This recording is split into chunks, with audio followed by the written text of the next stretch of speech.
What's up guys, Optimus Prime here, back with another video review, and today we will be reviewing the Transformers Generations Brainstorm.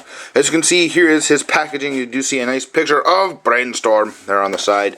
You do see Brainstorm, thrilling 30.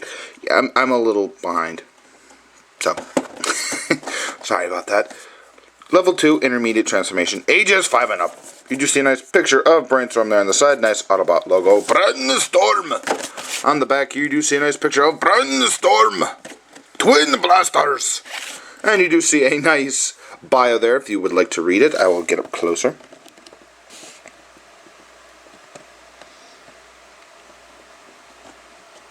And there you go. You see his jet mode here, and head converts to pilot. And as far as I'm aware, the little headmaster dude does not have a name. And I'm completely blanking on the name that he had in the original Generation 1 cartoon. But you do see his tech specs here on the back. You see that same nice piece of artwork here. And for whatever reason, my box won't stay shut. Stay shut. But after this review, it is going in the garbage. So let's get Brainstorm out here and see how cool he actually is. Whee! And here you have Brainstorm opened up and out of his package. And I just wanted to say that this figure is, by and large, it's really good. Like, I don't have a whole lot of quality control issues on mine, but there are a few things that do kind of bug me about this figure. Now, for accessory-wise, he is a little limited. He just comes with his 2 blasters and his head, which, can you call your head an accessory? I guess if you can remove it, it's an accessory. So, coming in here closely on the head itself, which is a very nice representation of how Brainstorm looks. Just absolutely lovely, fantastic representation. And from the front, you can't really tell that it's a little dude. From the back, but to get him transformed into his human mode, I guess, you just want to take these teal legs, fold them out, and you're basically done. You can bring these out to the side to give him a little bit more bulk to him, but that's all he does. His arms do rotate if you want. They're just painted onto the side, and as you can see, due to transformation, some of the paint is actually wearing off on mine, which is kind of unfortunate, but I keep this guy in his head mode for the majority of the time. So, and he can sit. Hooray. He can sit proper. So, his ball-jointed neck is a little loose on mine, which it looks like it's actually broken. I don't know if you can actually see that. But right there, that piece looks like it's about to come off. Huh, I did not notice that. Maybe that's why it's loose. Yeah, I'm not going to mess with it, but that's definitely why it's loose. It's because that piece is not proper. So anyway, that's a little headmaster dude, just transforming him back into his head mode. Push those up, like that. And he does do the headmaster gimmick. As you can see, it's already deployed. You just want to pull this out, flip this up for a minute. And when you insert the headmaster, or as you drop him on the table, and you put him into his headmaster socket, usually, there we go. You do see his spitstrant there, so it's a very nice homage to the Generation 1 toy, and you don't have to have that deployed. You can just have it as a seat if you want to. Just try not to mess with the head too much, because you may accidentally deploy it. I really enjoy the gimmick, so it doesn't bother me too much. Now, the last 2 accessories he has are his twin cannons here up on the top of his head. Sorry, I just felt something on the back of my toy, and I was like, what is that? It's just the rockets. The Gatling guns here on the top can be posed. Oh, there goes his head. Off with his head. Alright, I'm just going to pop that in. Right there, get in. Oh, wait, it's backwards. So you need to drip like that, and then pop. There it goes. So there you have it. These can be posed forward, they can be posed backward, they can be posed any which way you want.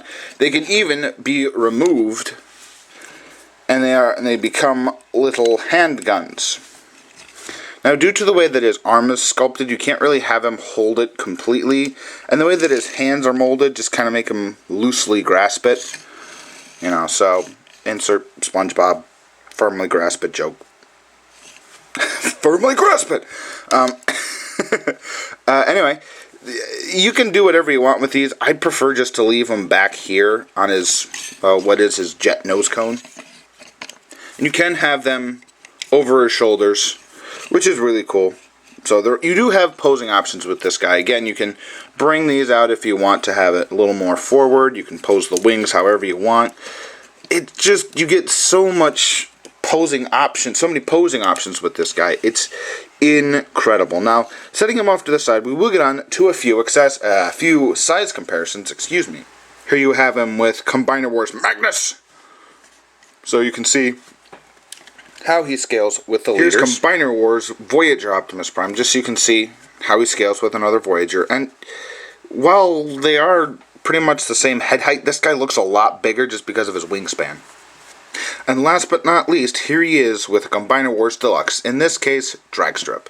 Although mine had an accident. So that's Brainstorm, and that's how he scales with other figures. His articulation in this mode, his head is on a ball joint, a very loose ball joint in my case. Does have a good wiggly waggly movement. The shoulders do rotate all the way around. They can go in and out, but they are on a ratchet. As you can see, it's doop doop doop doop, 4 ratchets. And if you have him at the first ratchet, his arms are very close to his body, which doesn't look too terrible in some poses, but I kind of prefer to have him sprayed out a little bit. He does have a bicep swivel and a double jointed elbow, mainly for transformation, but it's nice that it's there. His wrist is just a simple pin joint, and on mine is incredibly loose. So this guy does suffer from a lot of QC issues. Nothing at the waist, just due to the way he transforms. But his legs, getting his skirt out of the way here, his legs will go forward just on a single friction joint. And they'll go back, and they ratchet out. That's as far as you can get them out. And then, of course, they ratchet in. But again, if you have them on the first ratchet, his legs are incredibly close together. Or, get them on the first click, they're kind of in an A stance. Which, again, doesn't look terrible, but it's kind of a pain in the butt that we have to do that.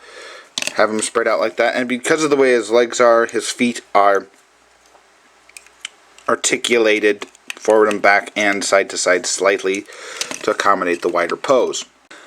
Now, a couple of the issues I have with this guy is the joints on the feet are a little loose. Like, I'll be fiddling with him and all of a sudden he'll be leaning completely forward. It's like he won't stand this way for some reason. It's just weird. And again, the head is a bit of a problem. It's hard to get it to stay straight in one position. But overall, not a bad figure. Not a bad toy at all. Now, getting him transformed is relatively easy, but it's also a lot of fun. So, to start the transformation, what you want to do is you want to come around here to the inside of the arms and just flip out this panel.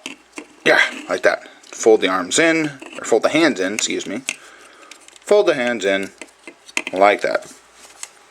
Then what you want to do is come down here to the feet, bring up this teal panel, and fold the foot inside. The same on this side, fold the foot inside. You want to come around here to the back. You can remove his head. Off with his head. Unpeg that from the back. Flip that up. Bring this down and the legs around back like that. You do have to kind of ratchet them to get them into place. But go like this, bring them back into position like that. And then there are 2 little tabs right here that will peg into those 2 holes right there. Let's get his arms properly, and then tab that in. Plug it in, just like that. Then you can bring this section up, and it will sort of soft tab into place. And there you have what a lot of people...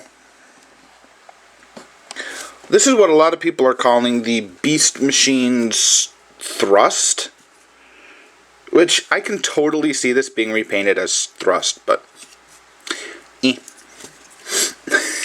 Will it ever be thrust? I don't know, but it'd be awesome if it was. Now, I want to take these arm sections, rotate them around, and then they will tab into that little slot right there.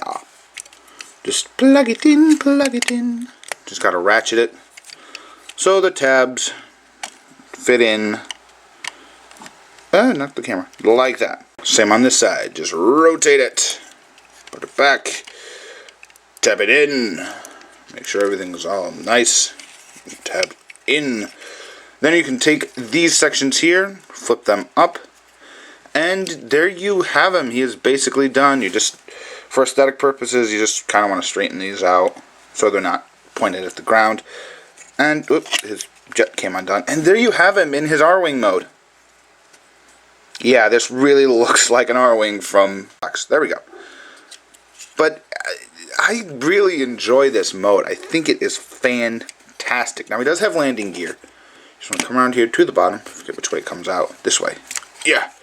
And there you have that. Just so there you have it. And the little headmaster can sit in his canopy cockpit. You just want to open it up. And if the Spitzstrut didn't fold up, just go ahead and click that up. Get him into a sitting position, which isn't hard if he's in head mode. And I like the little smirk he has on his face too. I think that's pretty cool. You just want to slide him in there like that. Fold down the canopy, and there you have the headmaster driving Brainstorm.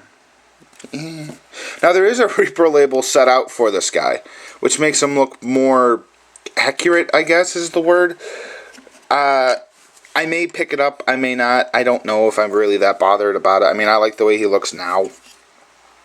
So, yay. Now, for some size comparisons, we'll just set him off to the side here. Like that. Here he is next to Leader Magnus, and... ooh, hi. A spaceship being the same size as a carrier... I guess because it's about the size of an X-Wing, that would make sense, because there's only supposed to be one pilot.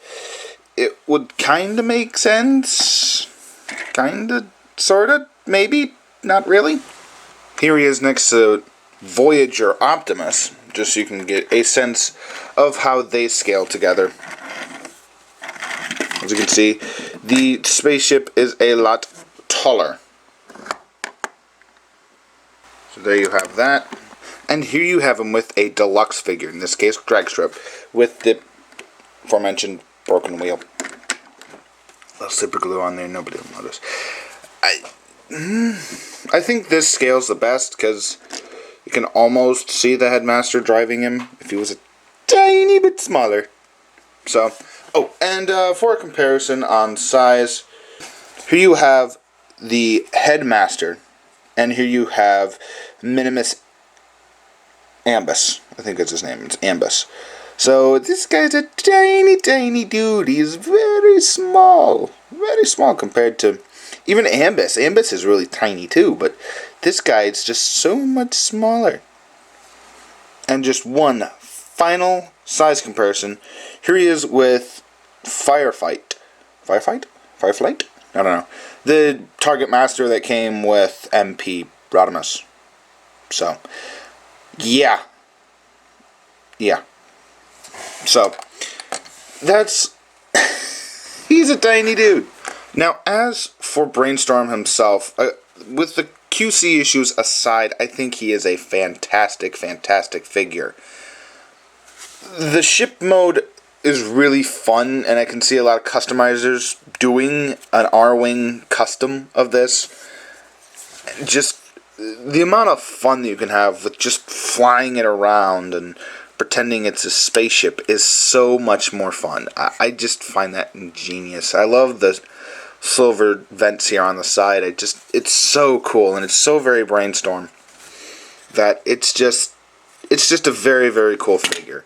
I do dig him a lot. And yes, I am a little late in getting this review out, but hey, I just finally got the figure a couple weeks ago, so I can't review a figure I don't have. So, that is going to be all I can say for Brainstorm. This has been Rocktimus Prime, hoping you guys have a good day, good night, whenever you're watching this. Take care, guys.